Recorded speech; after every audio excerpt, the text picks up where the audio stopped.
If you're looking for ways to pay for dental school or even medical school and scholarships that can help you do that, there may be no better scholarship than the HPSP scholarship. It pays for 100% of your tuition, gives you a generous monthly stipend for every month while you're going through dental school, and can even include other bonuses. I'm gonna have Captain Therion from the US Army explain the details of the HPSP scholarship, what you need to know, how to apply, and tips on how to successfully get the HPSP scholarship. Dr. Andrew, thank you for having me on. And to all the predents out there, I wish you the best of luck. May the odds and applications be ever in your favor. I am Captain Bror Therion. I am a Army medical recruiter, and I've learned a thing or two about how to get someone into the Dental Corps HPSP scholarship selected bracket, which is surprisingly a little bit more complicated than you think, but for most of the dental schools out there, it's got a $500,000 price tag on it. Oh yeah, very lucrative. Start with the HPS scholarship background. What is it for people who are interested or have heard about this? Yes, so the HPSP scholarship, that is the Health Profession Scholarship Program. That is our way of every branch in the military creating the physicians and doctors, dentists that we need by putting them through a scholarship. As of right now, we pay 100% tuition, the vast majority of the fees, a lot of equipment for dental school to include your loops. We do a monthly stipend of, I think the rate is $2,870 a month right now. That goes up every July to keep up with inflation, usually jumps up by about $100. And then you have an optional $20,000 sign-on bonus.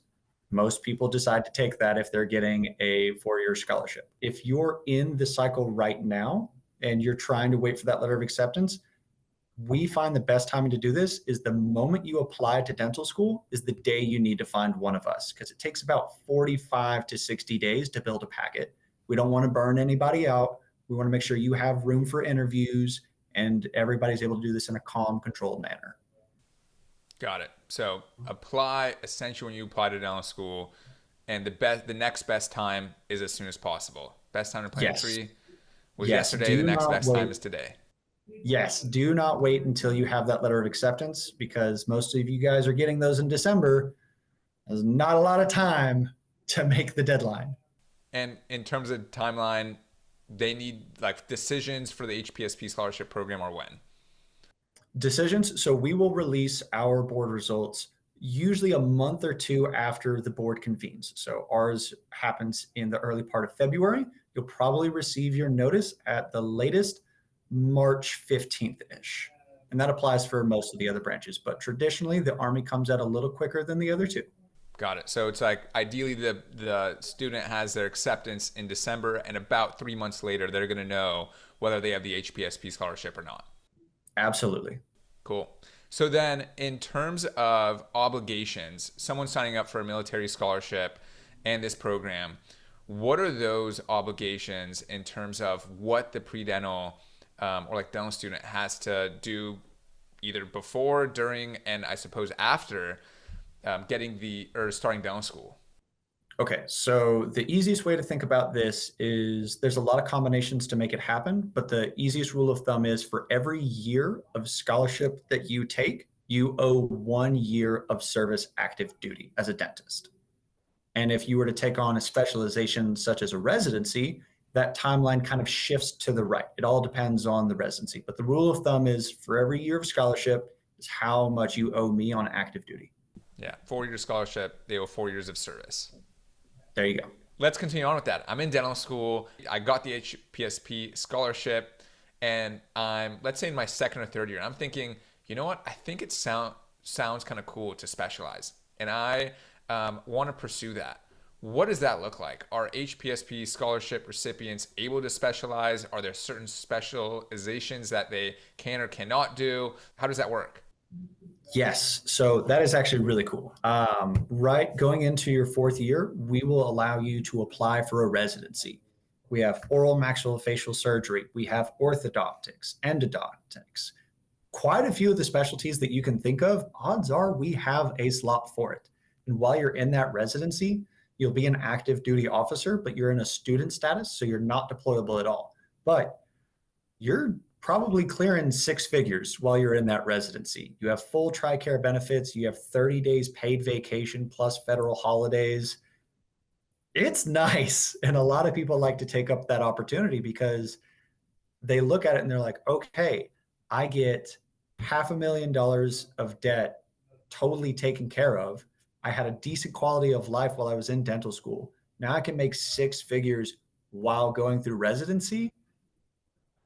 All right, sign me up. And so most people go for it. And pretty much in the Army, my understanding is, like you said, if there's a specialty, we offer it.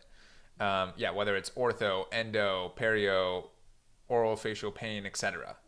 Yes, odds are somebody has it because we're a big army with a whole lot of needs. Thankfully, you get to help fulfill that need, and we're willing to train you.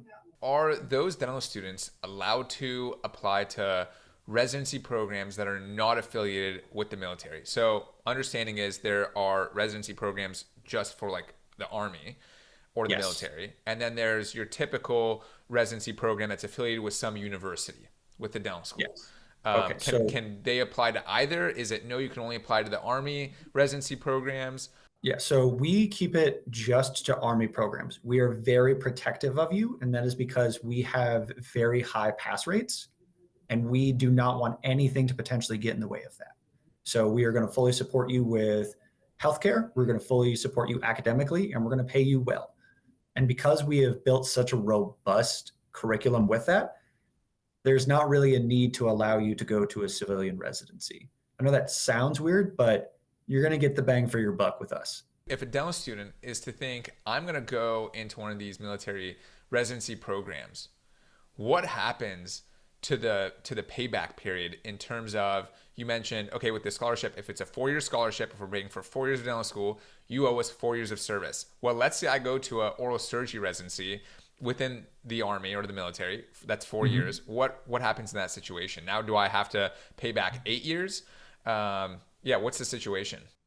So the cool part about all of this is that our military residencies, they are concurrently serving with the HPSP obligation. So while you're in residency, you're paying off the HPSP scholarship, but you're taking on new service obligation with the residency. So let's say we do a 4-year dental school and a 4-year residency. Post residency, you owe me 4 years. That's because you paid off your HPSP. Now you're paying back the residency one. That's the easiest way to work the math. So if it's a shorter residency, you got to kind of play that game. And if it's a longer residency, you got to play that game as well. So what would happen in the case of, let's call it a 3-year residency? Okay, so a 3-year residency with a 4-year scholarship. You do a 4-year scholarship and then you start your residency. You still owe me 4 years. It's kind of fun because as soon as you get done with the residency, you have 1 year remaining on the HPSP to pay back, plus the 3 years for the residency. So it brings you over to 4 still. Yeah. So essentially, no matter what, at the end of the day, people are going to owe Whichever's 4 longer, years. that's the one that we go with. So if you do like an oral maxillofacial residency that has an extended timeline with a special research year and it puts you at 6 years, now you owe me 6 years post residency. Yeah. That's the way that you need to think about it. Whichever's longer, it takes the precedent. That makes a lot of sense. Okay. Awesome. And one of the things that I came to learn through you is, beyond having so many different specialty programs, you can do a year of general dental residency, you can do perio, endo, pros, oral and maxillofacial surgery, oral and maxillofacial pathology, ortho, peds, public health dentistry. One of the things that was surprising to me is there's even some sort of MBA program. Is that correct? Yes, the Baylor Dual MBA MHA program. That is for our hospital administrators, and we offer that to our dentist because we find it really, really handy to where if we have to send a huge dental detachment somewhere and they're operating by themselves, that there is a fully qualified hospital administrator, also dentist, who can just run the show. So you will be in that setup. You'll be a Baylor student. You will be getting an MBA and an MHA at the exact same time. We'll send you to a medical treatment facility for your residency afterwards. And there we go. I don't think many people know about that, if any. It's a rare one. It's a rare one. Yeah. Just shows the breadth and the depth of what essentially post dental school can look like, even as an HPSP scholar. As in, there's not really limitations from what it sounds like in terms of if you want to take your education here or there are opportunities, and there's plenty of them. Yes. There's a saying that we have in the Army because we're so big and we have so many needs. We have all the opportunity that you can handle.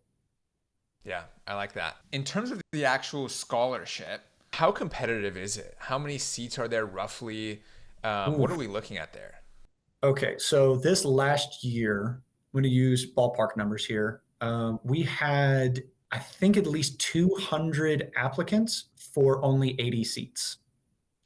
And every single one of those people had a letter of acceptance in that packet. You are going up against the cream of the crop, the 99th percentile of capability. It's hard. That's why we have to look at the entire person, not just the stat blocks, because all of you, odds are, have been good enough to get into dental school. We need to find out which one of you is worth investing $500,000 in to lead soldiers. Yeah. Yeah, it's a very important role. Let's say a pre-dental applies, doesn't get accepted for the 4-year program. What Mhm. are other options they can consider? Okay, so we have a 3-year option and a 2-year option that you can apply for as well. If you're already in dental school, you need to specifically research which branch you're going to go with. For the Army, that board convenes in July. And that's because we want to have a full 1-year transcript under your belt to see if you can be worthy of our 20 scholarships that we have available for the 3 years. It's a very narrow drop off. The other thing that you need to pay attention to on this is we have an order of merit list. Stay motivated. People get pulled off of this list all the time due to one reason or another. Someone that we have selected can't be a part of the program or something happened in life. We will pull someone off of that list and say, hey, are you ready? And then you say yes. We give you a contract, make sure you understand every single line in it. And then congratulations, your dental school is paid for. Nice. And you've joined the best military in the world. Absolutely. So just because if I apply, I'm denied for the 4-year, next year, or essentially continue with the process, I could still get that 3-year scholarship or the 2-year. Yes, yes, absolutely go for it. For the Army specifically, like I've already stated, our 3-year and 2-year applications, we do those specifically in July because we want a minimum of a full 1-year transcript from your dental school before you apply. That makes sense. Okay. Let's talk about once you're in dental school. So what does that look like? As in, do HPSP scholars have to go to boot camp or trainings, either during the year, during the summers? Are there any obligations for those scholarship recipients? And if so, what does that look like? Okay, so the really, really cool part about all of this is there's actually a separate version of basic training for these specific people. So doctors, dentists, we as an Army have concluded, okay, they're in the 99th percentile of human capability. They understand teamwork, they understand responsibility. We just have to teach them how to Army. So you go from a 9-week basic training course down to a 3-week direct commissioning course, and we teach you everything that you need to know. No one's yelling at you at all. And that's because we're shoving information down your throat. And surprisingly, because you're so smart, you're able to absorb everything perfectly. We're like, okay, that went really well. And then after that, there is a leadership course called Basic Officer Leadership Course, BOLIC for short. And that is another 3 weeks. So throughout your entire dental school opportunity and program, we only use 6 weeks out of you. And either you do that in between your first and second year of dental school, or we just knock it out immediately after you're done with dental school. It all depends on what the schedule is for your dental school. That makes a lot of sense. And I think a lot of people are going to feel a sigh of relief knowing Captain Therion's not going to be screaming at them to do 1,000 push-ups for a few weeks. No. I need to make sure that you can lead, and I know the most effective way to teach you that. The other cool part is while you're in school, you're in civilians. Grow your hair out. Do whatever you want. I need you to pass the most difficult academic coursework on the face of the planet. That's your focus. That is what we are paying you to do. After you get done with that school, all right, now it's time to be an Army officer. So stay safe, get good grades. That's your mission. As part of that, you're showing up in dental school in casual attire, not military uniform, etc. Yeah, no. Rock the Lululemon shorts. Go nuts. Have fun. Yeah. Cool. So then let's say I'm finishing up dental school. I'm thinking, where am I going to be living after dental school is over? And especially in terms of how that works with the military. Do I get to kind of choose or even maybe like rank, hey, I would prefer to be in this state or this city or this base? Or is it just total random? What does that look like? So the manning model that we try to go with is there is a branch manager that is in charge of you. They are specifically in charge of all the dentists in the country that come out of the HPSP program. We want your input. We will ask for where you want to go because I'm from the South. I always want to go back home to the Southeast. Meanwhile, there are some people from Nevada. They want to go back to Nevada. I don't know that unless I ask. So there's a base in Nevada called, actually, no, it's in California, Fort Irwin, California. And then there's a whole bunch of bases on the East Coast. We ask where you want to go. We try to place you where you want to be. But at the end of the day, there's another saying that we have. You're going to have to grow where you are planted. The Army has a lot of needs, and you are here to fill the needs of the Army. We're going to try and make everybody happy, but people need dental care wherever we are stationed. And we're going to do whatever we can to make that happen. Yeah, I like that. So yes, it's essentially, hey, this is where I prefer to be. You guys are going to try to make that work out, but there's no guarantees. It's a preference. It's a preference, yes. And what does that look like with other countries? Can you be stationed in other countries or? Yes, we can send you to, I believe the big ones are Korea and Germany. That's where we usually like to send a lot of people. We try to make it, unless you have a deep connection with that country, we try to keep you inside the continental United States for your first go round, just to make sure you stabilize. And then for your second duty station, if you decide to stick around, then we send you out to be a little bit more independent. Got it. I think that's very helpful. And then once they graduate, what does that look like in terms of what they're doing on the day-to-day in the Army or military?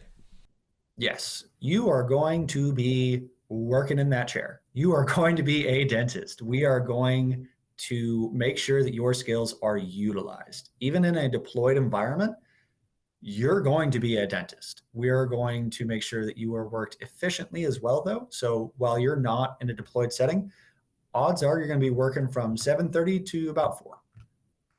That's your day. Go home. Do whatever you want. It's a very 9 to 5 kind of setup. And you're going to have soldiers under you that are going to be your dental technicians, just like how you would be in a clinic. But other than that, your whole job is to be a dentist. We expect that out of you. And then in a deployed environment, we're still going to have you take care of emergency dental situations. We're going to try to find a chair for you to work in, and then we're going to let you go to work. That is the entire reason why we have hired you. Yeah, you're a dentist, and that's what you're doing. Just Yes. instead of some private employer, it's essentially the military. Yes. Cool. And at some points in your career, if you stick around, we do have a little bit more demand as the Army for leadership positions. So you might be in command of an entire dental detachment. You're going to be in charge and have full lawful authority over other dentists and dental techs. So that leadership opportunity might pop up, but probably not in the first one. And then in terms of, let's say I'm an HPSP scholarship recipient, I've done my 4 years of service, and maybe I've done a few more because I enjoyed it a lot. What does life look like after that? If I'm like, I've done my time, I've kind of had my run, I've really enjoyed it. Now I want to transition to, let's say, private practice or just civilian dentistry. Is that common, or is it possible to do that? What's the situation there?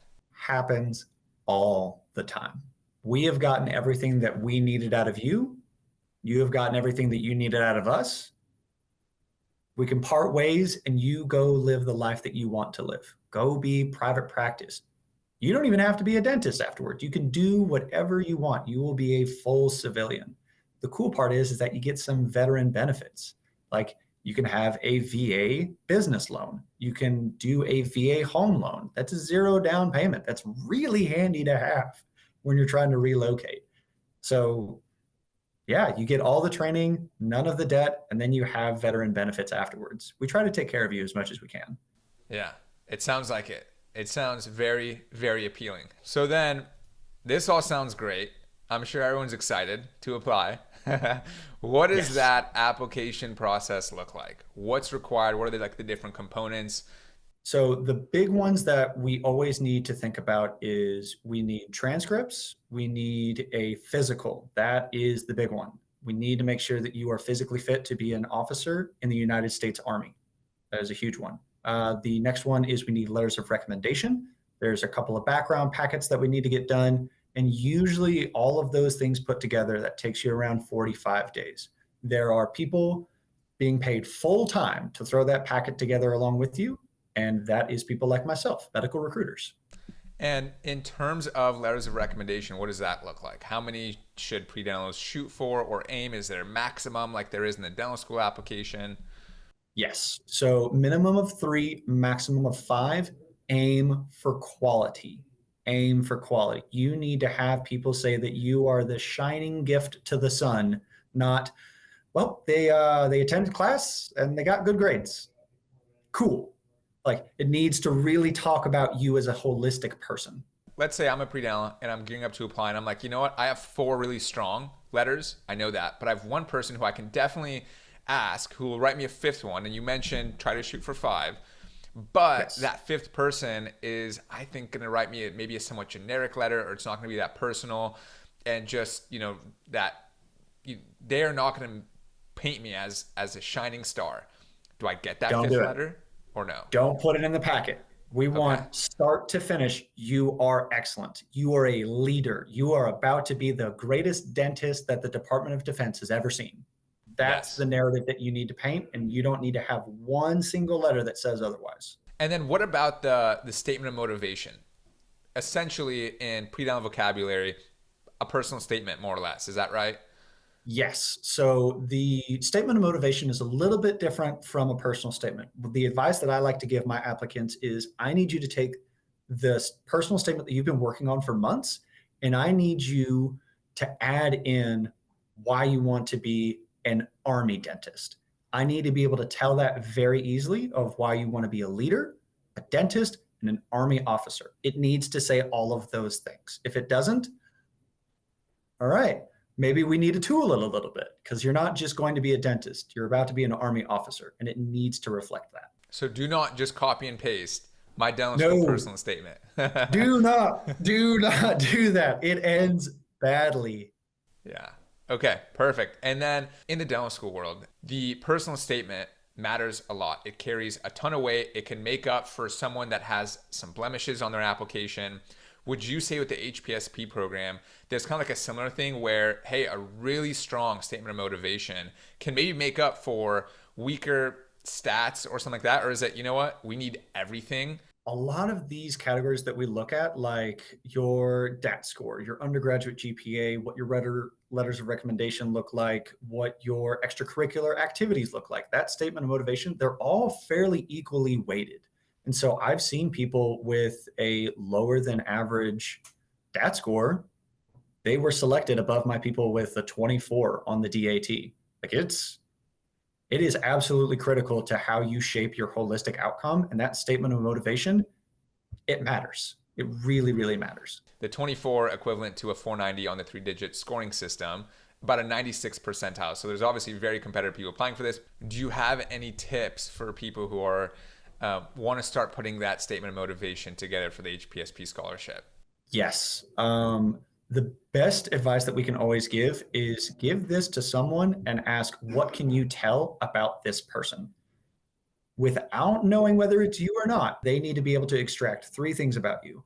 I'm a leader. I want to be a dentist, and I want to join the army. Those are the 3 things that we need to be able to just blankly pull out of that page. If you don't have those 3 categories, need some work. So in the application process, there's that statement of motivation. There's the, like, of course, background checks, things like that. There's your letters of recommendation. Is it like the dental school application process where there's also an interview component, or how does that work? So the interview component is a little bit different for the Army. We delegate that task directly to the medical recruiters. We interview you, see if you are a good fit for us, and then we continue down the path. We have a vested interest in recruiting our own healthcare. And that's kind of the way that we do it. So please do not show up to our office looking unprofessional and detached from the entire decision. We want you to be involved. We want you to be professional because we're looking for the next dentist. Awesome. Are applicants allowed to apply to more than one branch of the military with the HPSP scholarship? Like, can I apply to the Army and also the Navy, or how does that work? Yes, so you can apply to all three branches at the exact same time.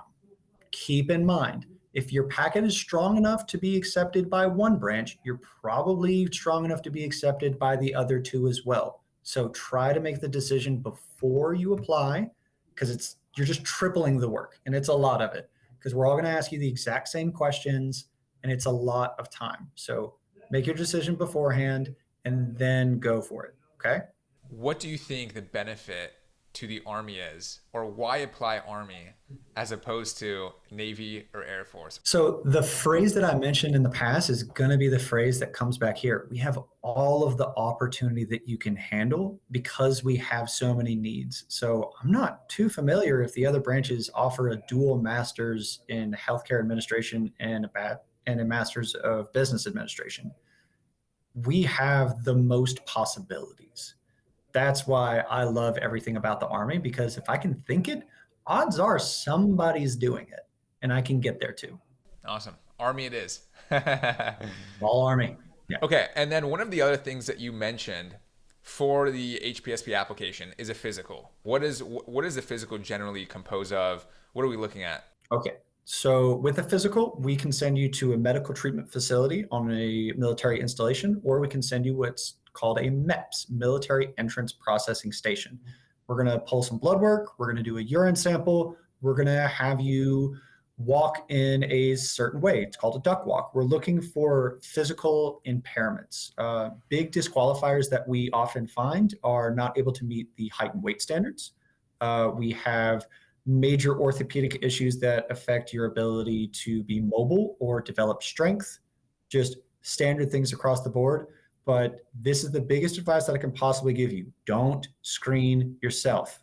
There are waivers for just about everything because we look at the condition in context every time. So don't screen yourself. Let a military recruiter do it for you.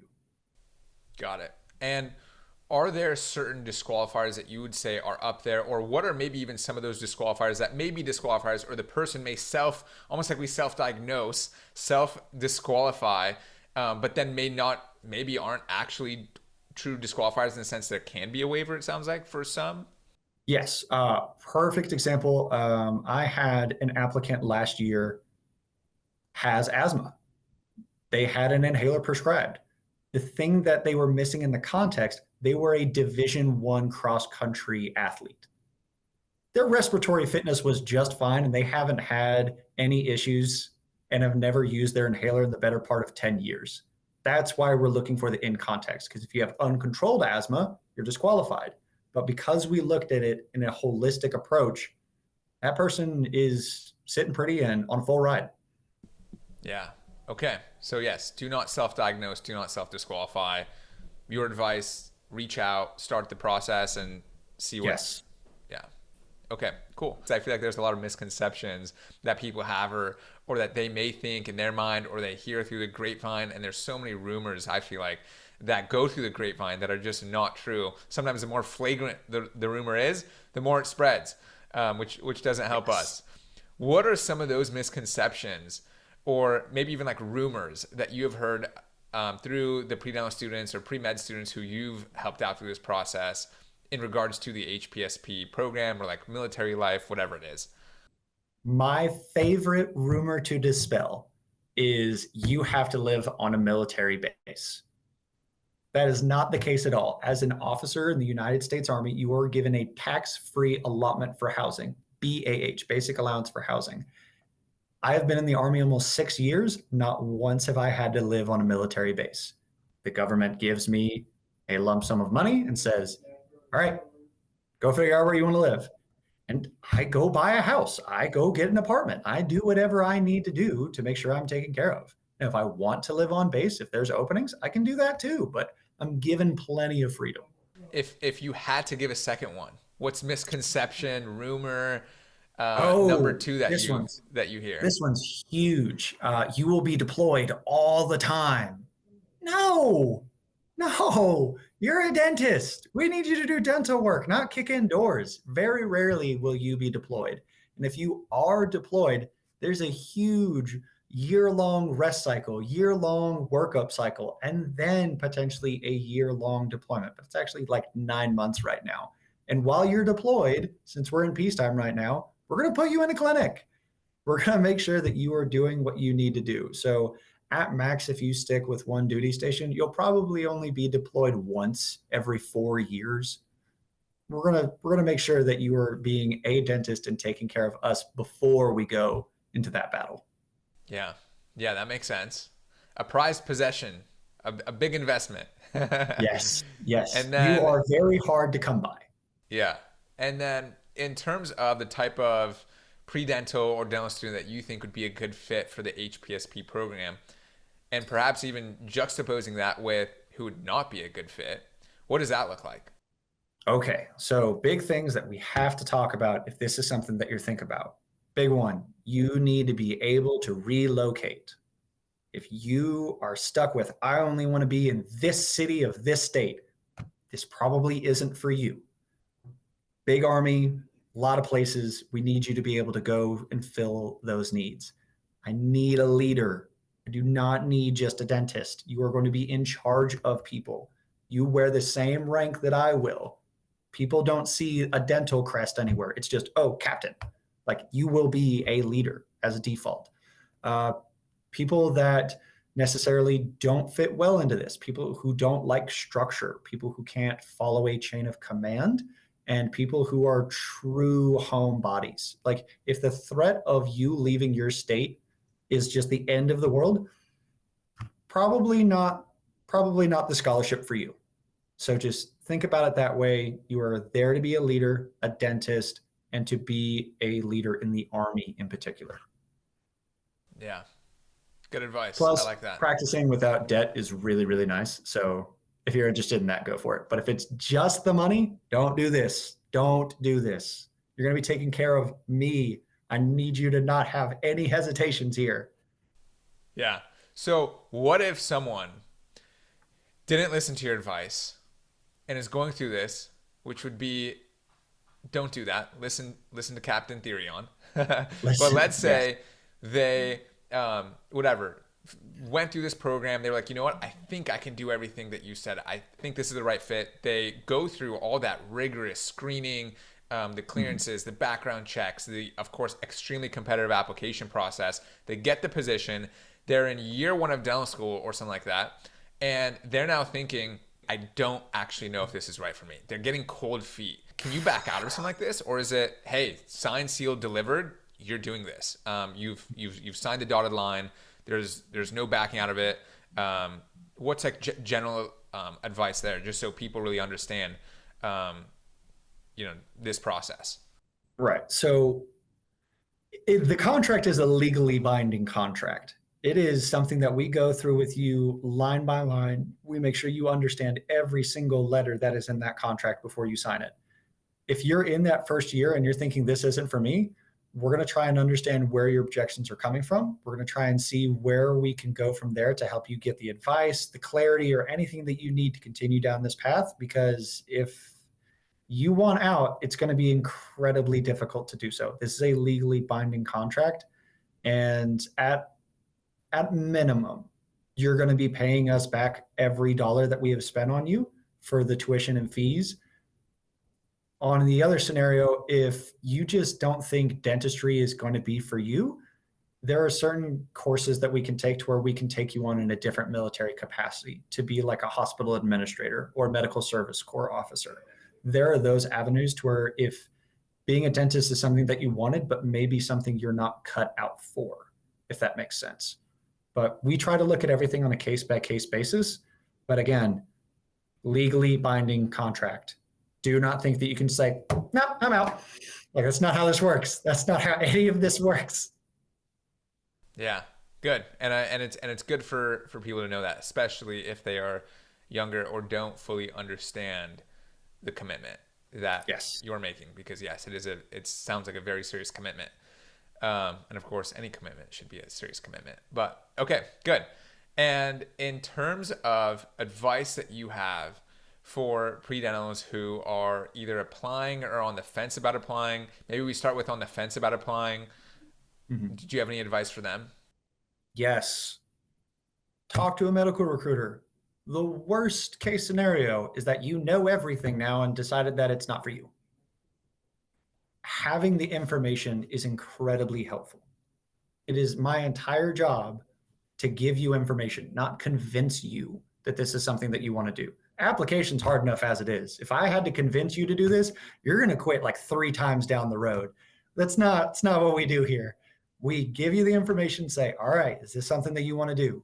And then we go for it. We answer all the questions that you possibly have. Because the cool part is, even if you are selected for the scholarship, you have a letter of acceptance in hand, you still have to choose to accept it. You can decline even if you're selected. Now, I'll admit it's going to hurt my feelings because we worked the better part of 60 days to get it ready, but we want you to have every single right reason to do this. Yeah. Good. Okay. And then what about someone who's going through the app or is about to start applying or is going through the application process?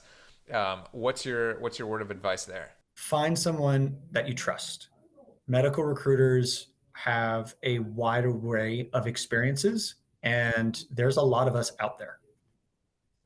Find the one that you like. You're probably going to get an email from a medical recruiter in the future based on your university or something like that. Talk to us. Ask, find out who we are because we want to find out who you are and then go from there. But take the application seriously, make it a deliberate effort. But again, try to not talk to us until you have hit click on applying for dental school. You need to be locked into an application, and we want you to be a part of that journey. Because we try to talk to some people who are thinking about dental school in like 5 years from now, and I'm like, you have a lot of life to go through. I need you to experience that before we hit apply on a dental school application. Yeah. Okay. Great advice. As part of that, someone wants to apply. I think this kind of echoes what you just said, but obviously they should contact someone sooner than later. That's what it sounds Yes. like is like the best kind of takeaway is get in contact with someone and get in contact with the right person. Do they contact you? How do they find the right person to contact? If you want to contact me, I plan on sticking around in the Army for a little bit. You're more than welcome to do so. But the best advice I can possibly give to find someone like me is just search Army Medical Recruiter near me. A station's going to pop up. Give us a call. Just talk to us. Come to the station. Come visit. There's odds are more than one recruiter in the office, and you can just take a look at who you want to work with.